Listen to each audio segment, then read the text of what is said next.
What if, in the movie The Matrix, Neo took the blue pill instead of the red pill? Did you hear that? Hear what?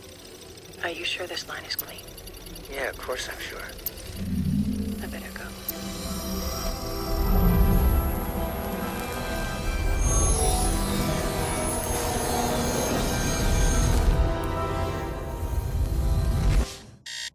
He would have woken up the next day, gone to work, paid his taxes, and lived a quiet, forgettable life. He'd never know he was inside a simulation.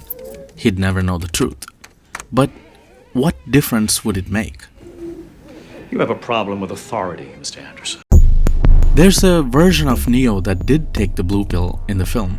That's why, to me, the most interesting character in The Matrix isn't Neo or Morpheus or Trinity.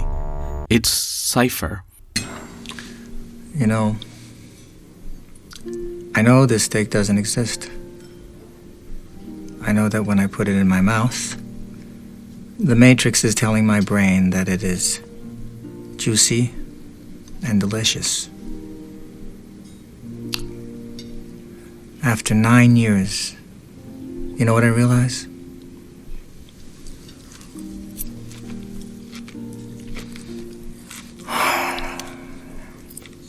Ignorance is bliss. Now, I've thought about this scene more than I probably should have. And the older I get, the more I find myself relating to Cypher. What's the point of taking the red pill? What does it actually get you? Neo took the red pill. He then wakes up to the truth. He's a human battery with all kinds of tubes plugged into his many holes, submerged in disgusting computer goo. Then he goes on to live inside a dying ship with bad food, chased by a machine god and a sleek-looking psychopath that wants him dead. That's the truth? Not knowing means you get to live your life. You go to work, you fall in love, you eat steak. Sure, it's not real, but it feels real, and honestly, most of us are already doing this. So what makes the red pill so virtuous? We act like choosing truth is always noble, but is it?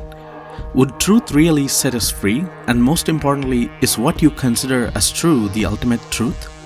Friedrich Nietzsche, in his 1882 book The Gay Science, writes, "What, after all, are man's truths? They are his irrefutable errors."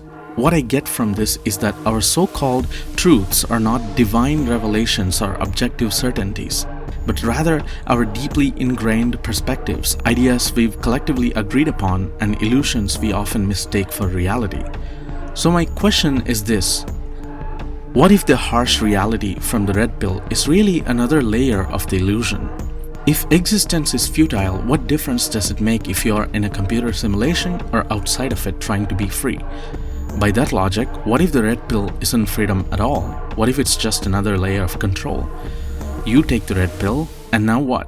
You're still part of the system, just a different part. You're still reacting to what the machine gives you, still playing its game, still trapped in a reality that someone else has defined for you. It's like peeling back a mask, only to find another one underneath, over and over. What if the real simulation is not just in the code, but it's in the very act of believing that truth is somewhere else, always just outside your grasp? And in chasing it, you become obedient to it.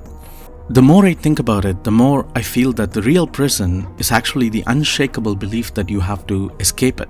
In his book, The Republic, while exploring the nature of reality and enlightenment, philosopher Plato presents the allegory of the cave. Imagine some humans chained inside a cave from birth, facing a wall.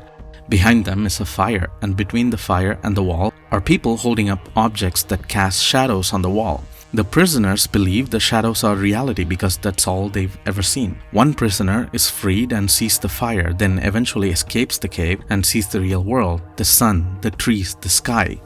When he returns to the cave to tell the others, they laugh at him. They don't believe him. Some even want to kill him for disturbing their reality. When I first read the allegory of the cave, I was in my rebellious phase. I sympathized with the freed prisoner and his struggles to wake up his fellow prisoners. But now, after many years, my question is, why do we assume one is inherently better than the other? Outside of the cave, the freed prisoner encounters many new and incredible things. But after a while, wouldn't that just be a larger, more sophisticated prison? Ultimately, what's the difference between the freed prisoner and the ones who believe the shadow is real?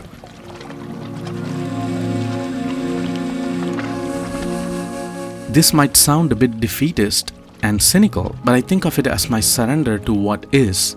I don't see my surrender as some great tragedy. It just simply is. So if Neo had taken the blue pill and lived his life inside the illusion, what would have changed? Would the world have been worse off? Or would he have simply been spared the horror of knowing? The real question here is not whether you'd take the red pill or the blue pill. I think it's this. If you knew the truth, what would you actually do with it? And more importantly, would it set you free or just make you lonelier?